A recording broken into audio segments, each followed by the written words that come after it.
Hey everyone, I'm excited today to speak to Myst. Myst is building Odyssey, which is a game that's going through Matchbox DAO's incubation program. If you don't know what Matchbox DAO is, it's an ecosystem DAO designed to push on-chain gaming to the next level on Starknet. So yeah, happy to have you, Myst. How's it going? Thank you very much. Thanks for having me. Finally, we managed to have this meeting. Yes. Did I get that right? Yeah, but yeah, of course, perfect. Yeah, I'm very excited to be able to chat with you and talk about the game, but also different things like how does on-chain gaming is going to look like in the next couple of months? What's the status today? All that juicy stuff. Awesome. Let's do it. Well, I mean, for those who are listening, I want to know who you are. Let's just get into your background. How'd you get into crypto and on-chain gaming? Yeah, I mean, like everyone else in this space, I guess it always starts with buying Bitcoin or something like that. You know, I got some friends last year who just told me like a year and a half ago, they were like, "Yeah, you got to buy some Bitcoins." That was just before the bull run, and I was like, "Well, you know what? It's maybe time to take a look at this." I've been hearing about it for so long, but since I'm also a game developer by trade, I've been doing this for 6 years and a half. Unity dev more specifically. It was also like I mean a very deep black hole for me from a technical standpoint, because at first, of course, you just buy the Bitcoin, but then you start reading about it because you bought it, and it's always the same story, right? There's a barrier of entry, and once you manage to get over that barrier of entry, there's a whole new universe that opens up under your feet. So yeah, that was the start, but at the time I didn't really understand yet what was going to be the implications for games and digital economies within games. I knew it was going to be like life-changing for us to exchange peer-to-peer. And at that time, the NFT market didn't really pop up yet. So it was I was seeing the monetary value, but not the gaming side, and that's only way later, a little bit before summer, when I started to see all the buzz, and my friends started to mint those crazy NFTs. I was like, well, that's actually that could actually have a place within game ecosystems for people to have ownership over the game assets. So that was kind of like my intro to the space.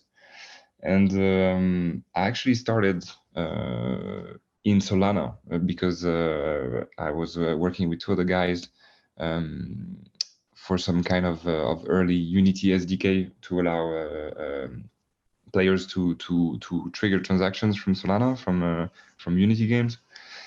So we built like a small demo, like a super simple platformer game, just to as a proof of concept.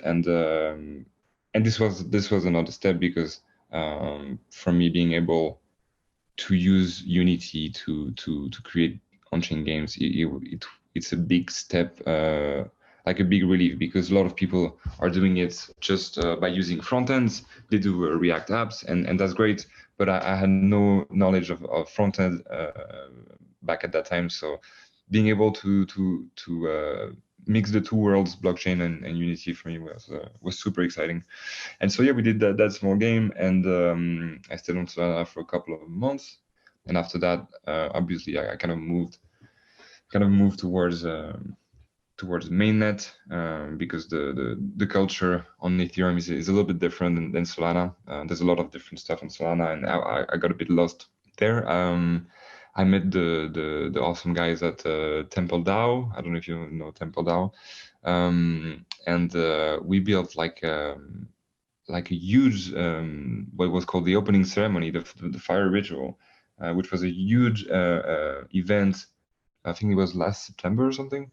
Some kind of a questing system throughout the metaverse. So using services like crypto voxels, and Quest on Discord, Quest on the website, on the DApp. There was all kinds of puzzles, and that was like a way for the Temple DAO to basically to raise liquidity and to have people invest in the protocol, but to basically close the door to big whales who just wanted to invest money without interacting with the protocol, because everybody who who wanted to invest a little bit, they had to go through this gamified quest in the semi-metaverse.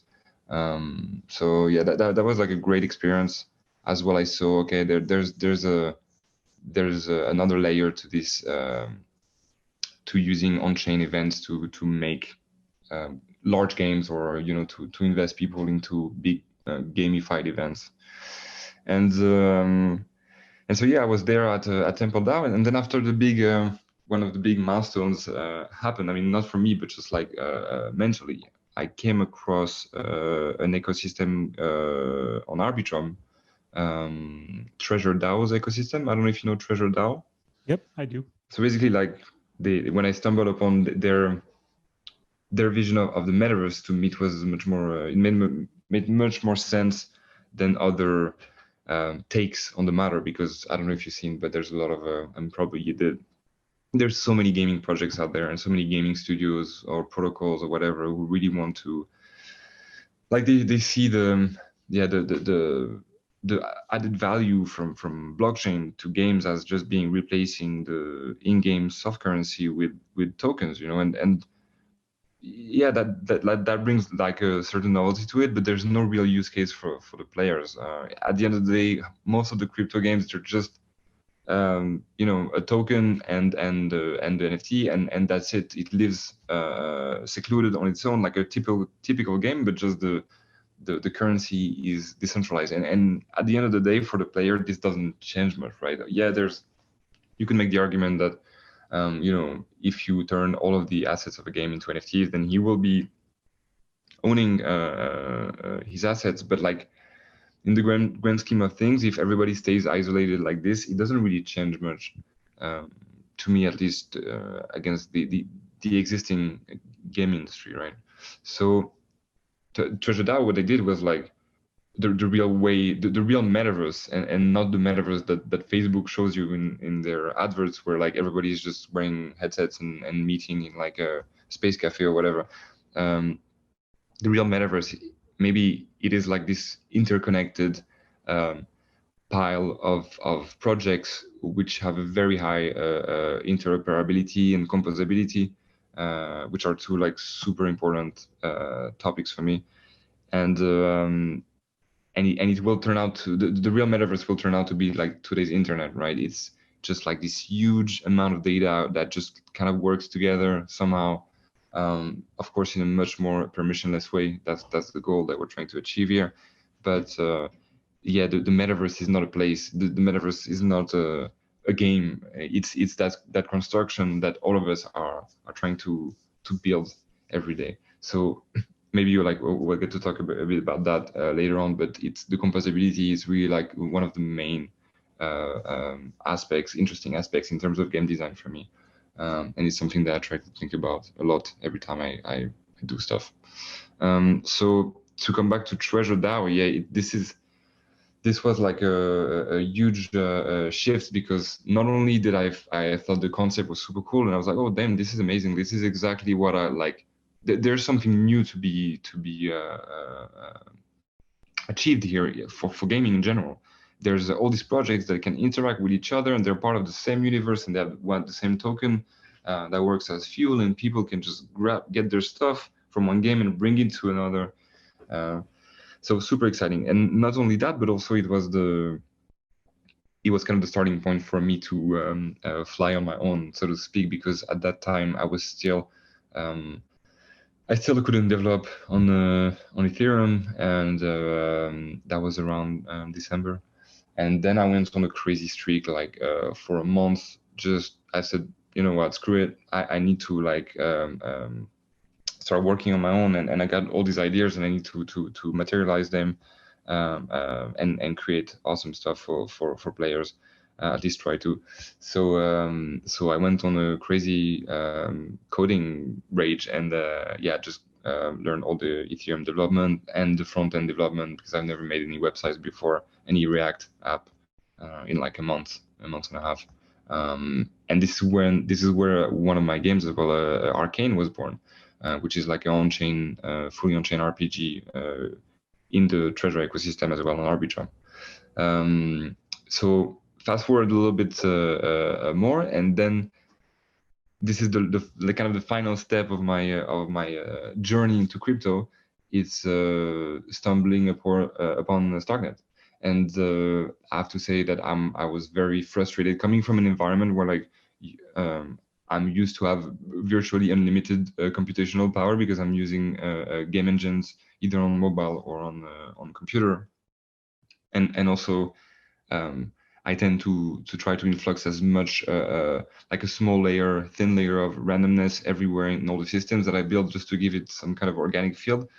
And obviously in the EVM, that all these fancy stuff, these computations, they're impossible, right? So I had to shave down a lot in order to do what I wanted to do for Arcane. So when I stumbled upon Starknet, I was like, oh, this is interesting, like what's going on there. And at the same time, I didn't want to go and learn a new language. They were this Caro, and obviously it's a bottleneck for a lot of people.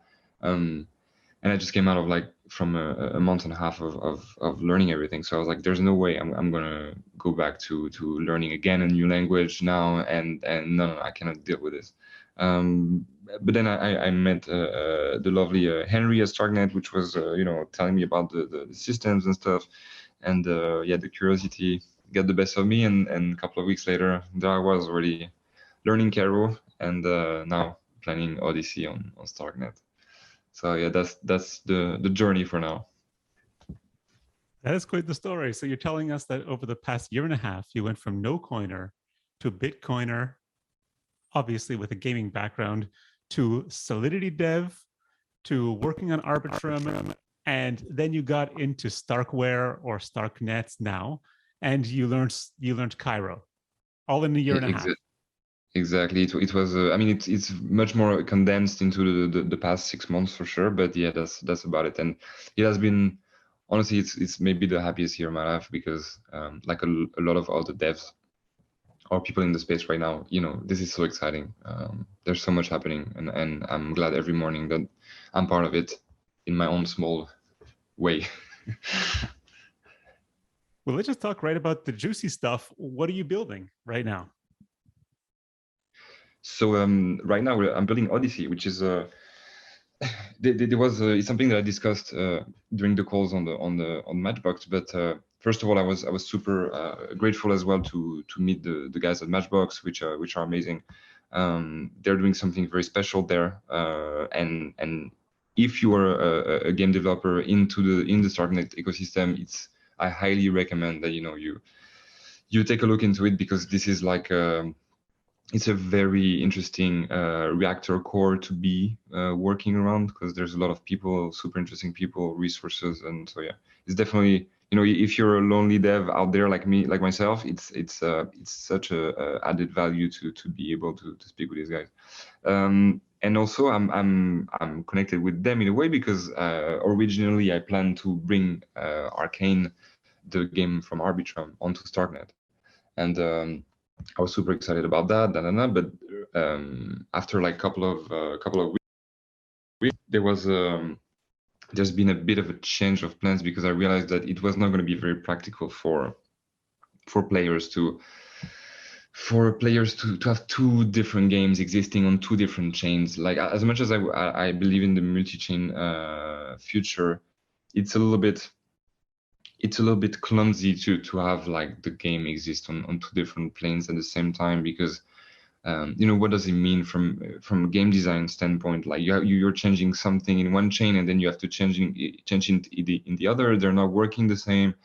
What does it mean for the players? Do they have to bring their assets from one chain to another? It's just like super not practical in my view. So I kind of scrapped the plans, and I thought long and hard, like, okay, what's the really exciting thing about Arcane on Arbitrum? And it's that grid system that I'm using under the hood. And I said, okay, let's bring that over to Starknet in a different manner. So we can talk a little bit about the differences in details later on if you want. But the concept of Odyssey, it's an NFT game where there's one big universe, one big grid, where people can mint their homeworlds. And when they mint their homeworlds, they'll have a small randomized, customizable planet or world that has production, different attributes, and that you can customize and that can move around the board. So think about it. I like to think about it like a giant game of Dungeon of Dragon, but that's super slow and kind of permanent. It never ends. The game will always be ongoing. So that was a way for me to to achieve like two things. Like first of all, to make an exciting economic NFT game with the economy centric NFT game where I could create a lot of different rarities inside the game. A lot of people see the rarities lately in NFT as some kind of unfair thing, because obviously there's like these crazy prices that go with the NFTs. But for me, it's more like a interesting tool to influx some kind of randomness, an organic feel to the game. Because if you have a limited amount of assets, which normally don't exist in traditional games, and you have the possibility to make them all different, then you can allow stories to develop between players, because maybe they want to take over this asset or get this one or exchange this one. Maybe there's like this super rare homeworld that can produce a very, very rare resources. Let's say there are 3 of those, and 2 of them are on addresses that the person lost his ledger, or like the other one like just left crypto forever, and it means that only one is left, right? And these kind of little details, they'll be part of the legend of the lore of the game forever. And even though it seems like it's a mess, it's this organic feel from the stories emanating from the players themselves and not from the game that is interesting to me, and that can bring the game to life, a year, 2 year down the line. So yeah, that's like that's the first main goal, is really to create this ecosystem where people can live those adventures, these slow motion economic adventures, and moving around the board where their planets. And the second most interesting thing for the game that I'm trying to achieve, at least, is really to give players enough customization and find a way to host enough data for them. So like, imagine your DAO or your group of friends or whatever. You can get yourself a homeworld and have yourself represented on that huge galaxy. And that means, having your own flag, having your own name, having links to your actual website, bio, all these things. It's a little bit like a giant space phone book, but it's a way to have like the whole community represented. The other games in Starknet, yesterday we had an amazing presentation by Acar and another game on Starknet, and there all of the game happens on a planet, right? And I was telling them, let's make like a customized Acar planet that's going to be inside the galaxy, living with all the others. So yeah, that's the 2 main goals of Odyssey. You mentioned that the game is going to be based on a grid under the hood, but then the actual gameplay itself, when you say a grid, it makes me think of something that's going to be 2D or something like that. Can you just kind of describe for us what the game is going to look like visually? Yes, exactly. So again, it's one way to I'm not really the one who thinks like, let's bring AAA gameplay with action-packed shooter things to crypto. It's more about like, I'm much more interested into the board game side of it, right? Something that's easy on the eye, but that can have a lot of consequences down the line, depending on your actions.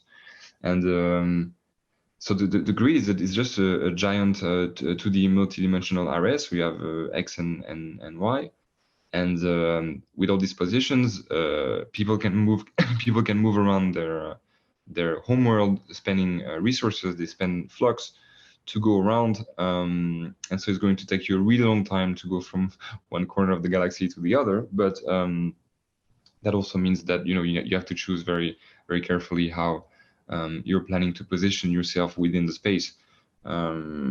If you're a miner and you'd like to, you know, mine this kind of resources, you'll have to go to a specific spot in the galaxy, etc., etc. So there's two there's two interesting things again with this huge grid. The first one is to have a sense of like a spatial sense. That's not something that's often done. Actually, the only place where I've seen it, other than in Arcane on Arbitrum, it's on Starknet.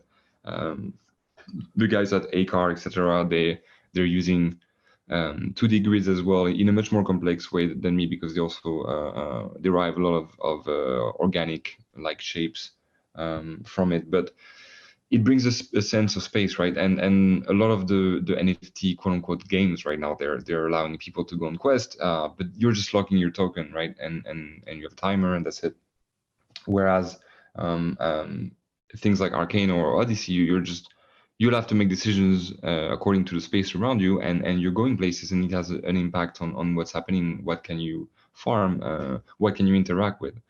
So that's the first aspect, and the second one, which to me is super interesting, and I can't wait to dig deeper into this, is to try to bring a second community tool outside of the visual representation of the world, and the fact that it's like a giant phone book where everybody can see each other and exist within one space.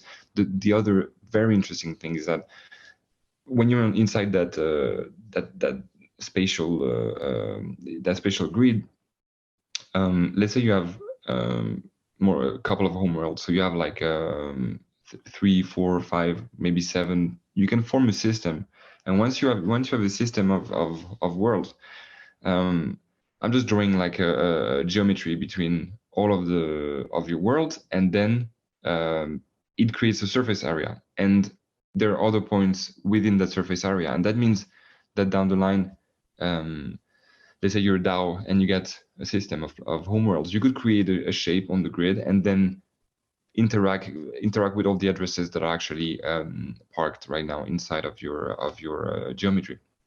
So you'll get some kind of a way to query a list of addresses that are actually living inside your space, and that means maybe you give them airdrops, or they can farm a very specific resources from your DAO once all the worlds that are inside.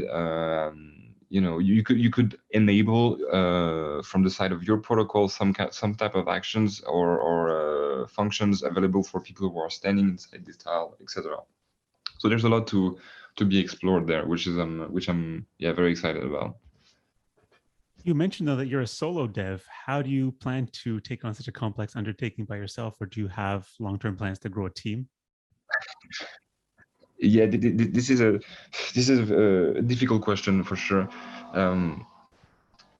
It's a very legitimate one. I do spend a lot of time doing this. Like you know, I that's all I do, working on these projects, and I love it. So most of the time I'm kind of faster on my own than having to source people all the time. Other than artists, because artists obviously, you know, you need them as much as they need you, and of course I'm far from having the talent to be able to make, you know, beautiful art for these games. But in terms of of purely like programmatical manpower, it's for now I'm doing it on my own, and that's fine. I enjoy doing it. Also, just I figured it's faster for me to learn how to do something than just taking the time to find somebody else that would do it for me. But of course, this has some pitfalls. I'm kind of used to doing that from my from the traditional game development, because you know, when you make games, you have to be able to do kind of everything. I mean, it's a very you know, a multifaceted development process where you have to make the UI, to be able to design buttons, to make animations, to 3D models, sprites, to program systems, obviously, sound, like all those things. They're just like part of the universe, the realm of making games, and since the beginning, I kind of learned of doing stuff on my own.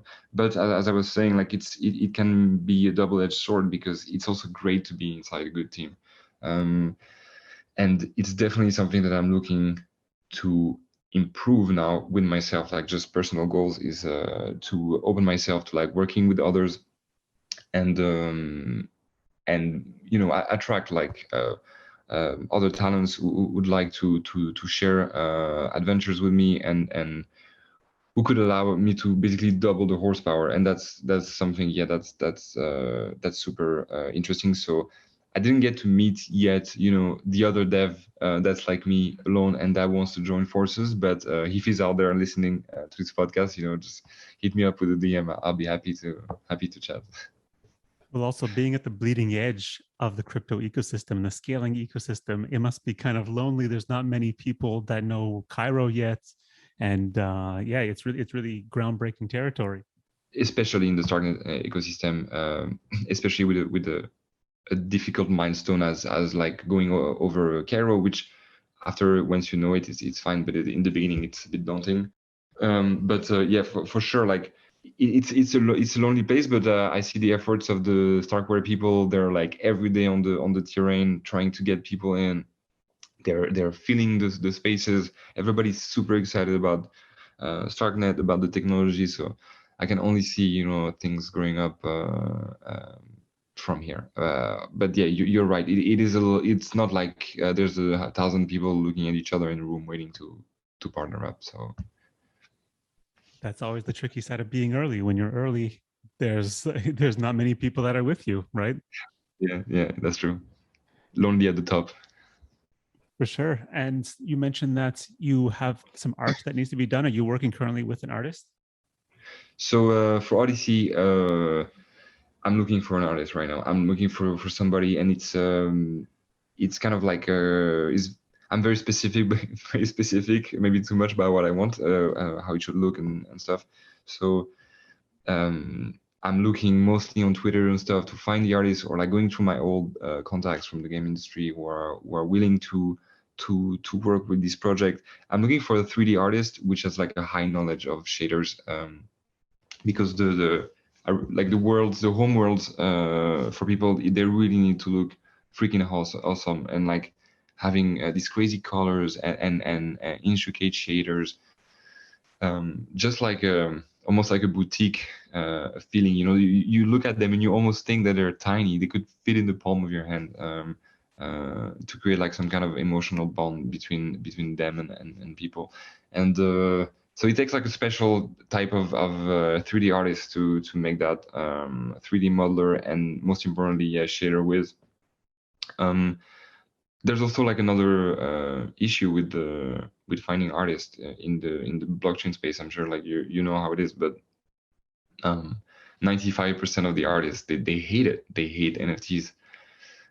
They hate blockchain in general. Like you go in outside of crypto Twitter and you try to like fetch some artists and say, hey, you know, I'm this guy, like I'm working on that game, and the moment you say it's a blockchain game which uses NFTs as a mechanic, like the door is shut. That's very, very sad. So They say I'm not sure how NFTs this are destroying the planet, and then you have to say, guys, it's exactly. Starknet. Starknet. Exactly. But like it's such a complicated conversation, right? It's like a lot of things in our world today, in the society we live in. People, they take the first available simple answer and they will just repeat it over and over and over again, and they're sure that they're right about it. But then, you know, you never have time to sit down and talk about things more into detail. So yeah, I wish we would do that on all the fronts, all different fronts, be able to sit down and discuss things a little bit deeper, because there's so many great artists out there, and I'm sure they'd love working on those games, because it's kind of like there's a lot of interesting challenges as well, technically for them. But at the moment, yeah, it is a mission. It is a mission to find artists in general, and it's a bigger mission to find the great artist. And I assume these artists are going to be rendering and drawing and doing all this work on different NFTs. What kind of NFTs will you be collecting playing the game? So there's two types. There's the home worlds themselves, which have a limited supply. It's not set in stone yet, but it will be about 4,000 worlds. These ones are going to be limited. There's 4,000, and then within those 4,000, there's about like 200 which are set aside for the story, because there's also like a storyline that's going to be going on within the universe, like a grand story around which people are going to be able to interact and progress and make their world evolve into higher level worlds, and allowing them to craft more rare components, etc. And outside of those limited world, there are the unlimited 1155, which are like they're gonna be the item, the resources of the game. So there's a list of different base resources that are going to be able to be produced by certain types of homeworlds, and then there's other components which are just generated by crafting recipes, which are going to be another type of world, the production world. And those two kind of come together to make the crafting economy. So people are going to be able to craft stuff, and when you craft stuff, you're going to have to sell it and also buy or exchange it, because you're going to need other worlds or other types of world to give you their resources as well to be able to craft your own recipes. So it's like this intricate forever evolving system of crafting and generating new structures for your planet, for your home world. You're gonna have like some perks that come with it. It's like a long game of evolution with all your friends in the galaxy. So those are the two type of NFTs that you'll be able to collect: the home worlds and the resources. It sounds like a very cooperative game. Will there be any competitive elements? Yeah, you're right. It's very cooperative, especially from the training standpoint, because I don't want to say too much about this for now, but like there will be like you'll need to get together to secure certain types of assets in the galaxy, and that means two DAOs could cooperate together, or just two group of friends or two guilds or whatever. But for the competitive aspect, it's a very interesting question. It's something that was raised in the last Matchbox DAO call as well. And for now, it's not planned, because I thought of it as more of a peaceful,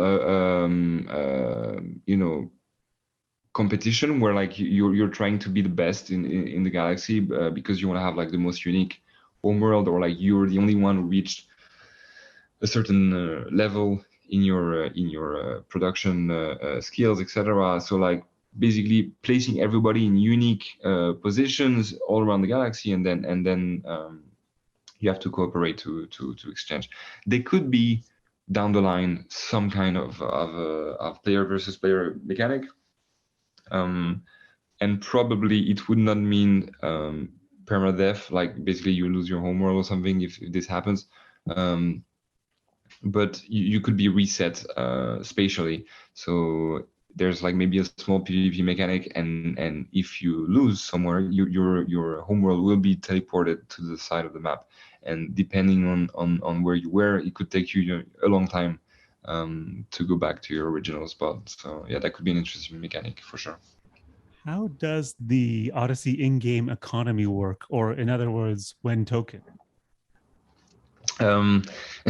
So Wen Token, for now, it doesn't make any sense for me to make a token. Like I'm not gonna do a token just for the sake of doing one, just because I don't want to add any unnecessary layer of complexity. Tokens bring a huge level of complexities in games and protocols, because you have to manage this economy as well, and it's like an external economy to your in-game internal item economy, and those two are very, very difficult to balance. If it makes sense at some point for people to have some kind of token to exchange things with in the galaxy, then yeah. Otherwise, what I would prefer, what would be even better for me, if I'm part of an ecosystem which has a token, and that token is interoperable with other games, then that would be interesting to bring it in, because it would mean that players who are playing in Odyssey, they're gathering resources, they're selling them for that token, and they're able to bring this token after to another game within the ecosystem and achieve that interoperability that I'm so interested in this way, if that makes sense. For sure. For the skeptics, just like a basic question, why should games be built on chain at all? That's a great question, and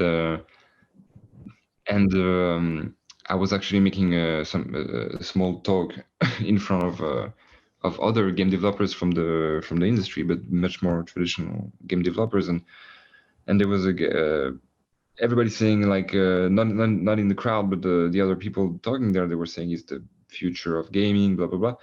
And I don't know if it's the future of gaming. I don't know if it is going to replace gaming. And I think people who are saying that they're a bit, going ahead of themselves, because it's going to be, you'll never be able to replace what a real huge game studio does with like 1,000 people and create these super intricate handcrafted experience, like like a Zelda Breath of the Wild or whatever. Like this has nothing to do with blockchain, right? It's two different worlds. So like there is, on the other hand, very attractive things with the blockchain gaming. It's exactly what we talked about. It's all these new mechanics, these novel mechanics, these new ways basically to allow players to choose what they do with their assets. And you're just building the tools, you're giving it to them, and then if you live inside like a very interoperable ecosystem, then there is some like a real added value to be given to games, and people are going to experience new ways to interact with their games, to bring their assets from one side of the metaverse to the other, and also to a bit like a giant game that is always being modded.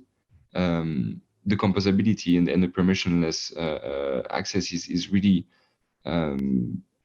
creating a new layer again of interaction. So that's something not to be underestimated. So when you say like, is there a future for blockchain games? There 100% is, and it's a little bit even outside of games at this point. It's outside of the realm of gaming altogether. It has more to do with like life itself. Like everything is a game, and maybe these digital economies that we're building, their game also. The gamification of things that we've seen in the last 15-20 years, it's something that's going to increase a lot, and the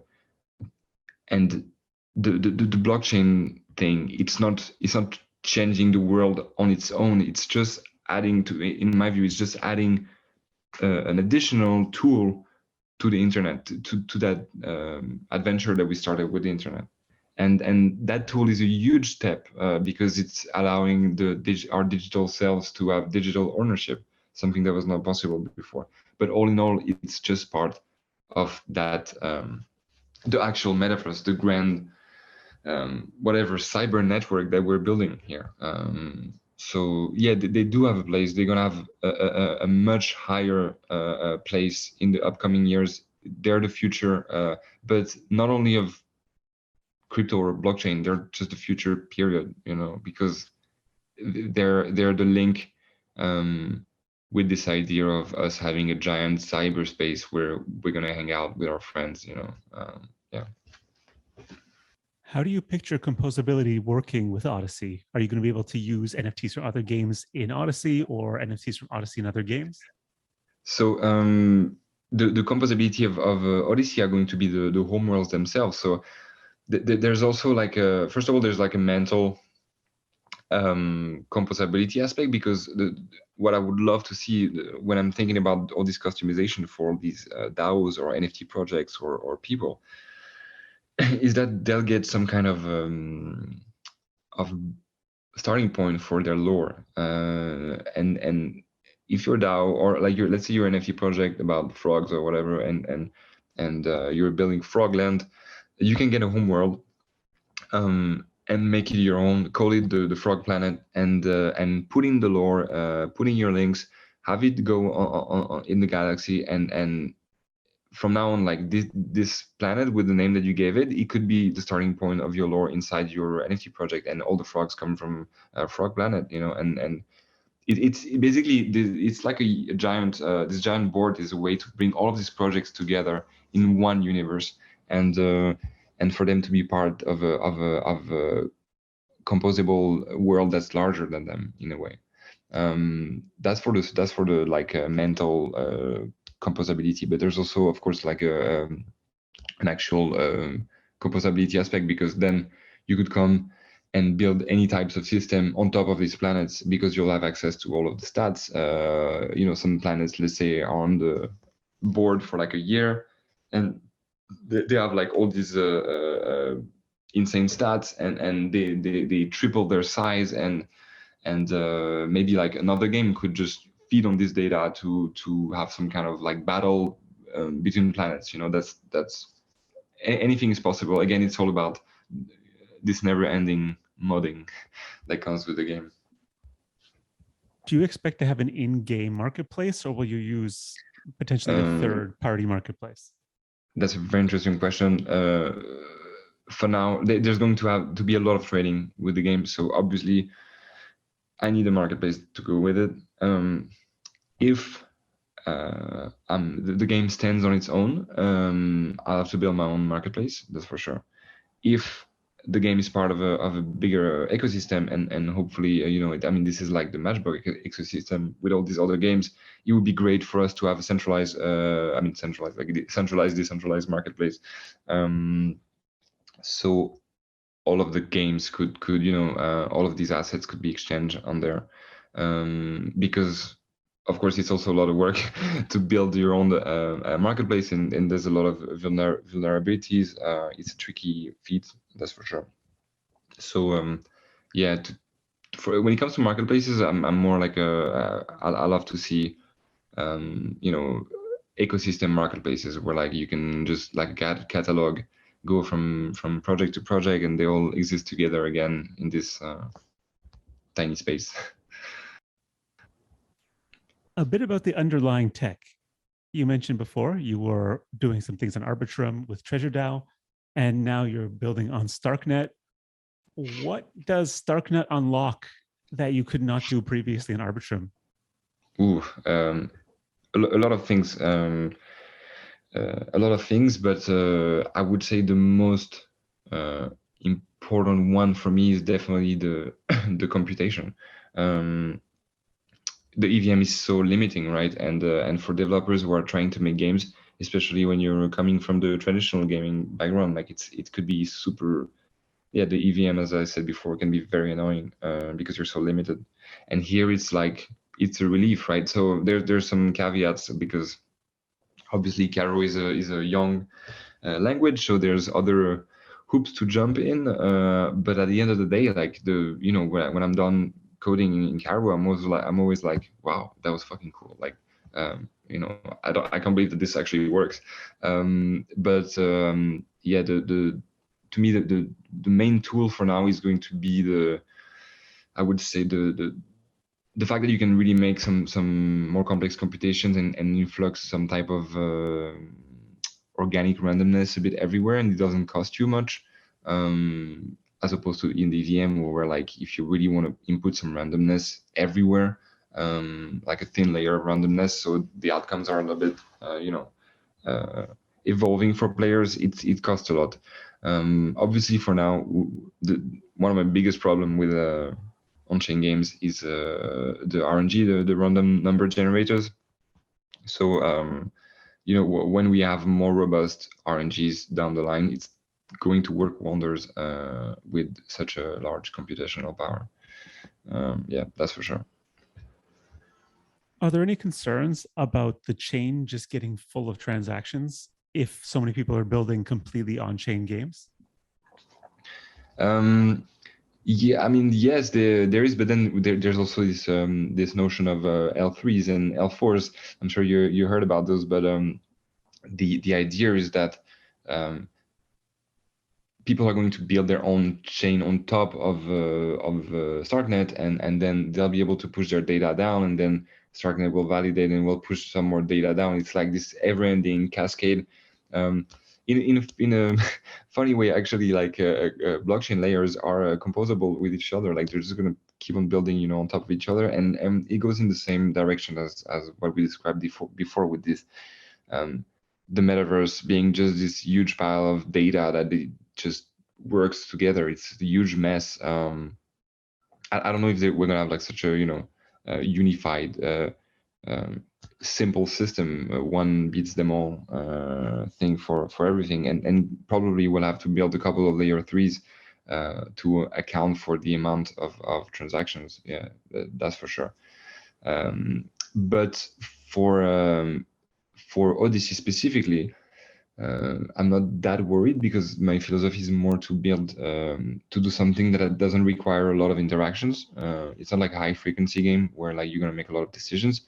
I see it more like, you know, you wake up in the morning, you have your coffee, and you're gonna maybe like make a couple of actions, go and check on your homeworld, and spend a little bit of your energy here and there, but check it again in the evening, and that's about it.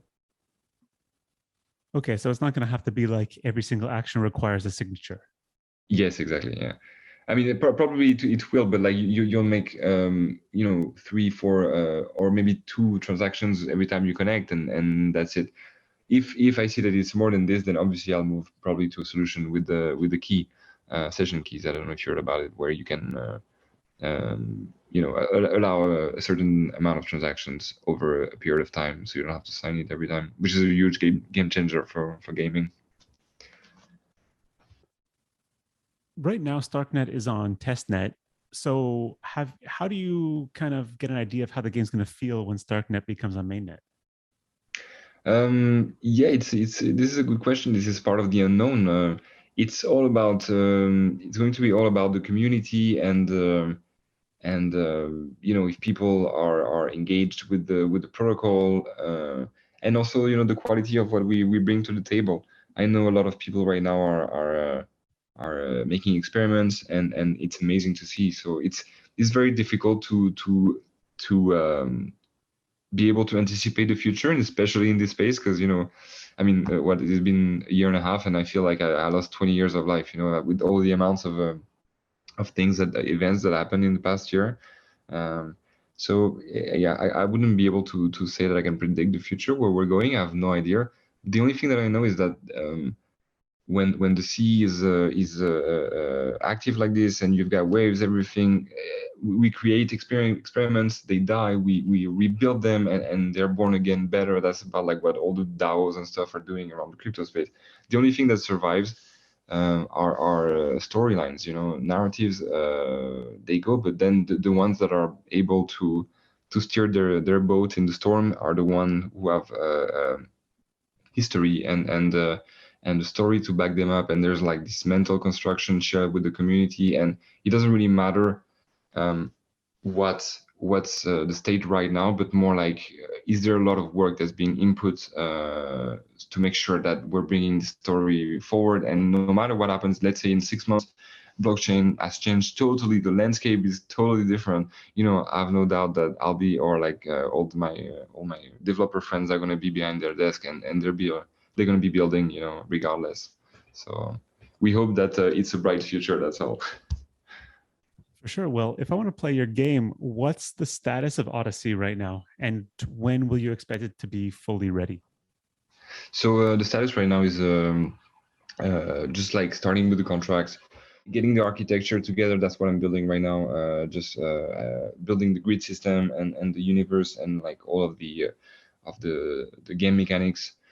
And when that is done, that's like the hardest part for me is really to find the right artist right now to work with, somebody who's gonna have the skills to deliver on the vision. So I'm very actively looking for somebody who's going to be able to make it. Then after that, you know, time wise is difficult to say. I hope in 2-3 months max, the grid is going to be open. That means that you can have your own world, you can start moving around, you can start, you know, your adventure. That would be a good timeline for me. So even though Starknet right now is on Testnet, probably Starknet will be ready before Odyssey will be ready? I'm not sure what I've heard a couple of different timelines in regards to the actual mainnet being ready, but all in all, it doesn't really matter to me because I'll be here to put it on mainnet when mainnet is ready. If it's after Odyssey, then that's good. If it comes before Odyssey, then there will still be some stuff that you might be able to do with your homeworld until the game. The grid is actually open. I'm not really looking too much at all the timelines. The only thing that matters is that the protocol is to the players' standards of expectation. That it's a cool experience. That's the most important. What's your relationship with Matchbox DAO, and how did you get hooked up with those guys? Yeah, it's actually funny.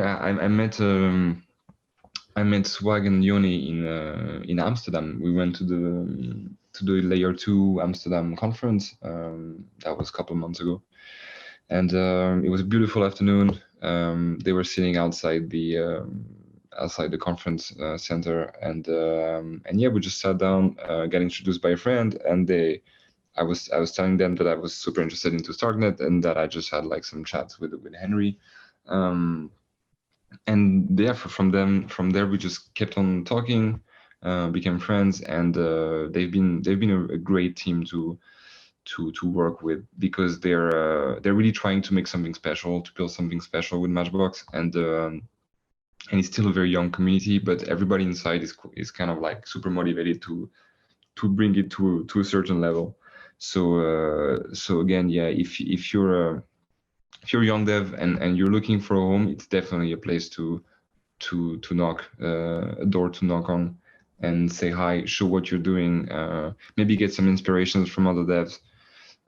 Yeah, I'm very grateful that I'm working with them because they're super motivated, and that's especially right now that a lot of people have kind of left the space. I mean, it's not the same as a couple of months ago because obviously it's a bit more rocky.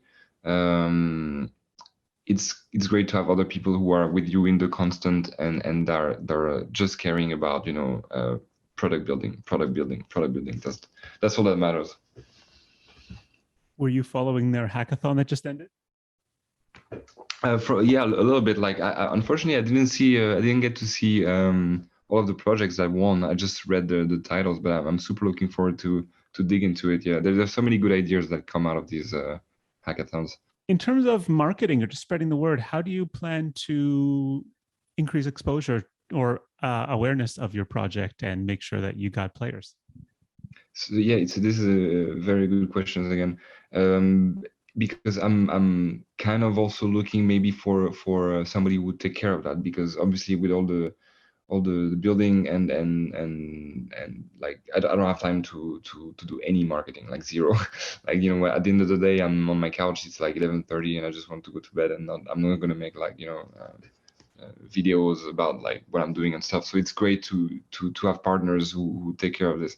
Yeah, I'm talking with somebody right now to see if like they would be available to help me on that matter. That would be like a part-time position, but just that could keep the community in touch basically about the game's progress, because yeah, it's super important to let people know what's going on. And also, in this industry, that's why that's one of the only downside of this industry is like it's very tiring, because a lot of people have so much expectations in terms of like hype and whatever, is that if you're a builder and you're with your head down into contracts all day or like the website or whatever, and then you see that if you're not here on Twitter posting like 10 posts a day, your exposure suffers, right? Yeah, it comes back to what you were asking me before about me working with the team. That's one of the first thing that that I'm inquiring with, is trying to find somebody who will fill that gap, feel that need for a more community facing work, Yeah, well, people are going to listen to this interview and they're going to say, okay, Odyssey sounds cool. I like it. how are they going to be able to follow the project or potentially get involved? You mentioned that you're maybe looking for some people that will work with the project, like maybe community manager or artists, and then maybe some people just want to play the game, play an alpha version or anything like that. What's Yeah. the best way to follow the project and stay in contact? So for now, the best way is going to be the Twitter for sure. There's a Discord, but it's not open yet. It will open in the upcoming weeks. So yeah, stay tuned on the Twitter. You know, if you're interested into the game and you'd like to grab some homeworlds for yourself, for your friends, whatever, this is like the best way right now is to just follow the Twitter attentively, and then when the Discord comes in, of course, you guys jump in and we'll chat. What's the Twitter handle? Starknet Odyssey, at Starknet Odyssey. All right, awesome. And also, I guess people can follow on MatchboxDAO's Twitter as well, where Of course. different updates and developments about Odyssey will definitely be posted. Yeah, definitely. And but that's also, it's great to have these conversations with people like you who are trying, you know, to get the builders forward with their videos and their content. It's like it's a super important part, you know. And I'm very grateful to meet people who spend their time trying to expose what's going on behind the scenes to people who are interested. So thank you for that. Definitely happy to chat. And it sounds like a really exciting project. I'm definitely going to be following it. And for those listening, make sure you follow on Twitter to stay up to date with everything that's going on, and then join the Discord when it happens, because it's going to be interesting. For sure. Looking forward. So great. Thanks a lot for the chat, and I wish you guys luck. Thank you, Fugu. Have a good day, man.